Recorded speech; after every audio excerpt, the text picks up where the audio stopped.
All right. Sunday night game, Chiefs and Ravens.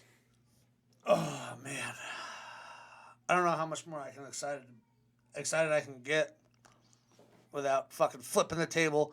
Ravens are going on too because the Chiefs are so goddamn good. I agree. I think it'll be a closer game than some people might expect, but at the end of the day, If Tyrann Mahomes, Mathieu is playing so Tyrann Mathieu did not play against the Browns. Yeah.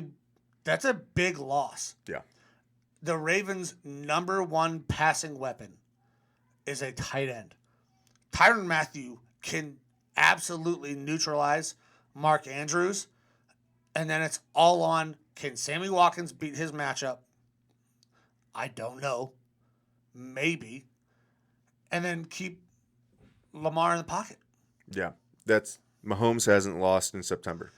Mahomes hasn't lost to who? Lamar Jackson, Baker Mayfield. He's never lost to Lamar. He's never lost to Baker, and he's never lost to fucking Josh Allen. Yeah, Those are three high caliber quarterbacks in the AFC. Now, you guys may disagree. I know a lot of people are hating on Baker, especially the way that game ended. I'm fucking not one of those people. Yeah, I thought he played a pretty good game. He threw for over 300 yards. That last pass where he threw the pick, he wasn't trying to fit it into a tight window. He was trying to throw it out of bounds, got caught up. But Lamar's not that kind of passer. If they can keep him in the pocket and Tyrann Mathieu plays in this game, they neutralize Mark Andrews, and then you got to have Sammy Watkins or whatever fucking running backs the Ravens decide to play this week. I don't see it at all. So line is KC -4. They cover. Yeah. And I don't think Kansas City is a terrible bet on the spread. They have not been good against the spread at all. Like, if you go back and look at their historical records, I want to say over their last 10, they've only covered the spread twice. I think this one they get it. I think that Ravens team is still trying to figure out what the fuck to do on offense. I do not trust the Ravens. I think the Ravens start out very slow. Lamar will find a way to make something happen, but I got the Chiefs covering. Yeah, I got the Chiefs winning. Don't know about the cover, but you really can't bet against the Chiefs unless they're playing someone who's up to their caliber. Like last week with the Browns, yeah. I thought that there was a solid chance, and that game came down to the wire. That was down to the end. The Browns are a better team from top to bottom. Yes. The Browns are a better team than the Kansas City Chiefs. They're a better team than the Ravens.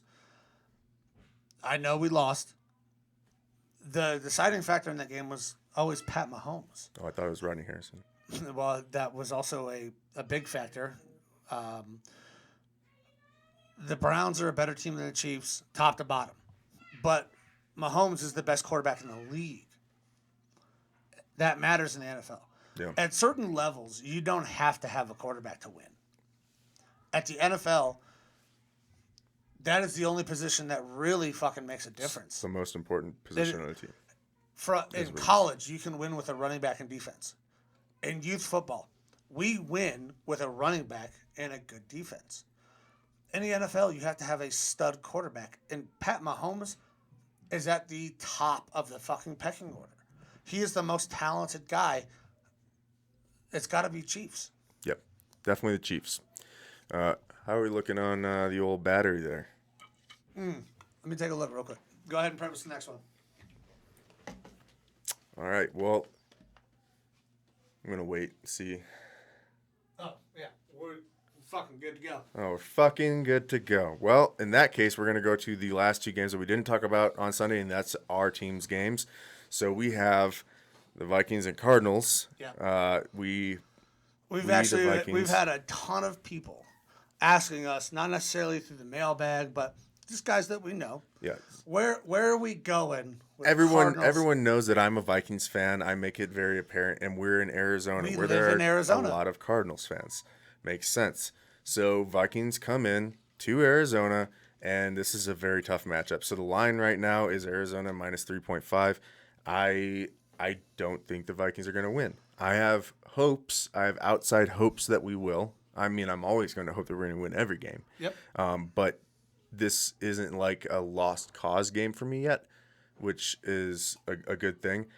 Look, the Cardinals, it's undeniable what they did last week. Their offense was outstanding, but what was more surprising was how their defense played against the Titans. They were so fucking good. So the pass rush was insane. Chandler Jones had 5 sacks. And those young, one rookie and one guy in his sophomore year as Yeah, linebacker. Simmons and Zayvon Collins, that solid. Holy shit. I did not think that they could play to that level this quickly.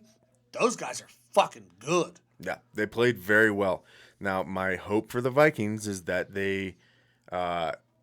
that the Cardinals kind of not stole one last week, but they played way above their average, and that the Titans played way below their average, and so that's not necessarily the team that they are. That's my hope, and also on top of that, from some of the Cardinals fans that we've listened to, is that their worry is that the Cardinals go out, they get a big emotional win like this, and then they have the hangover. Right. They say that this is a normal thing. I don't know if it is a normal thing or not, but Cardinals fans seem to think that it is.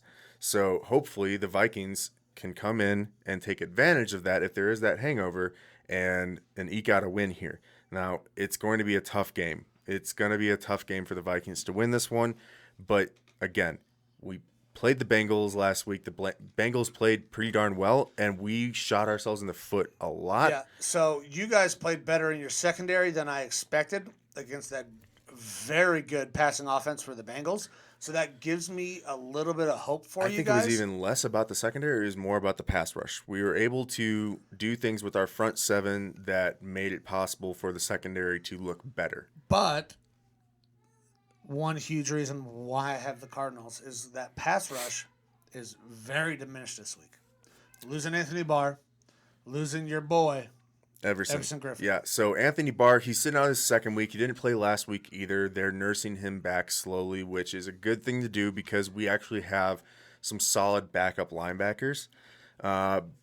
So I'm fine with Barr sitting out. Of course, I would prefer to have him playing because we haven't seen him in a year now. But Everson Griffin, Griffin did, he didn't get a sack last week, but he did show some good quarterback pressures. I liked what he did against a relatively shitty Bengals O-line. However, he got into a car accident a couple days ago, dodging a deer, not an uncommon thing in Minnesota, and he got a concussion. So he's in the concussion protocol because of it. So we lose that sort of depth. Do I think that creates a huge drop-off with our pass rush? Not a huge one. I still am interested to see what happens with those backups for Minnesota because Everson was getting a lot of those extra pass rush snaps. But the one that will really hurt us and kind of put the nail in the coffin for me is Eric Kendricks. So Eric Kendricks is our middle linebacker. He is top to bottom. Every game that he plays, he is one of our best defensive players, leads the team in tackles every year. He has a hamstring or quad issue and has been listed as questionable. He didn't practice most of this week. He did some light work, I believe, on Friday.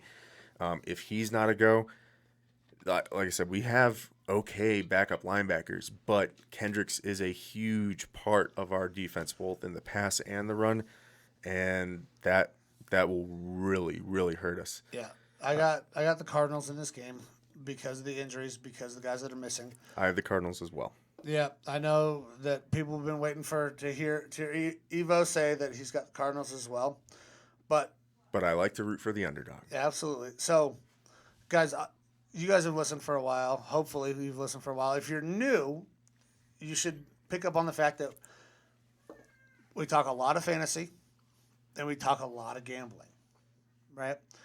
If you want to get in on the sports betting, you're here in Arizona or you're in a state where it's legal. This is a great time to get in. So I told you guys I was going to have my book through Caesars. That's not the only book I have because I like to hedge my bets because I'm a smart bettor for the most part. If you guys get on FanDuel right now, they have the Spread the Love campaign. The Spread the Love campaign, every 250 people that bet on a game, on this specific game, Cardinals versus Vikings, the point spread goes up by 1 point. Right now, the Cardinals are getting 120 and a half points because so many people have bet that game. So the Cardinals can lose by 120 points and you will get paid. What's the max bet that you can do on that? Max bet $50. So odds are minus 110. $50 wins you 95. If you want to get in on the sports betting, if you go to FanDuel, bet the Spread the Love campaign. Cardinals plus 120 and a half. That is free fucking money because nobody in the NFL is scoring 120 points. Nope. So if you guys like betting, if you want to get involved in betting, if you like the conversations we have, if you've seen the Facebook posts or the Twitter posts about, my winnings, or we talked about it earlier on how Evo did, get involved on FanDuel right now for the Spread the Love campaign. It's free fucking money. Go out there, get it plus 120 and a half. Jeez. Yeah. I guess I'm downloading another app after this. All right, moving on to the Cleveland Browns game. Yep. So, I don't want to spend a ton of time on this because the Browns played the Chiefs amazing. We beat them for 3.5 quarters. We were the better team for 3.5 quarters. One mistake cost us a game on that punt. We outplayed them. We were the better team. And we're playing the fucking Texans. The Texans are not going to run the ball like they did the last game. I like Tyrod. Tyrod is a very safe, smart, at one time Pro Bowl quarterback for the Bills. They have a ton of backs. Cleveland did not give up hardly any fucking running yards against the Chiefs. They gave up long, deep passes. Tyrod is not known to take deep shots very often. We're going to have the Warden, Denzel Ward, on Brandon Cooks. Speed matches speed. Denzel might even be faster. This is a fucking cakewalk for the Browns. We get to 1-1. We are tied for second in the AFC North with the Steelers after they lose. Bengals are in the lead, and the Ravens are sitting at the bottom somehow at 0-2. Yep. I got nothing for this game. This Browns. The Browns are minus 13.5 right now. I'm not even touching that just because those large spans scare me. Yeah, large spreads are tough. It's the NFL. I Any team can do completely anything. expect the Browns to beat that spread. Yeah. So, yeah, Cleveland all day. No And this is the first home game that Cleveland has had under Coach Stefanski with fans. That crowd is going to be fucking electric. They're going to be so goddamn loud. There's going to be so many pre-snap penalties by the Texans. Browns by 100. Not 120, like the Spread the Love campaign, but Yep.